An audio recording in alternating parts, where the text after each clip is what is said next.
All right, this video is going to walk you through how to find the missing angle of a right triangle when given two sides.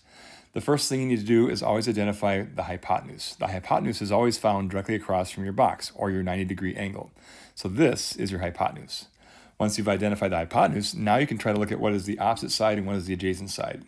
Since you're working with theta, that 6 that you see right here is straight across, so that's going to be your opposite side. And then your adjacent side is right next to the angle we're talking about here, which is the 6.4. Next, once you've identified your sides, let's look at what you're actually working with. There is no hypotenuse. So all we're working with is the opposite side and the adjacent side. Now the function that deals with that is first found by looking at the phrase SohCahToa. So as you look at SohCahToa, the SOH part is the sine function, which deals with your opposite and hypotenuse. In this case here, we do not have the hypotenuse, so we cannot use sine. And the Ka part is the cosine part, which deals with the adjacent over hypotenuse. And again, we don't have a hypotenuse, so therefore I can't use cosine.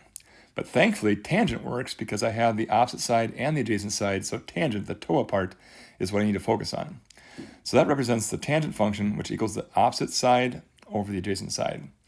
So when I look at that function, it helps us find the missing angle because I have to then use the inverse tangent.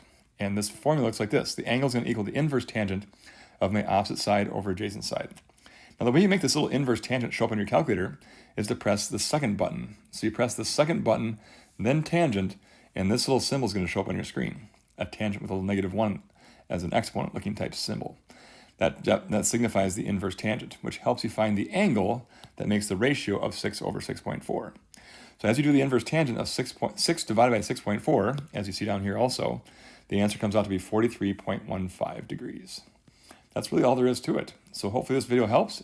Try yours in the future, but you'll be using the second button and sine, cosine, or tangent, depending on which ratio that you're given, and finding the missing angle. Good luck.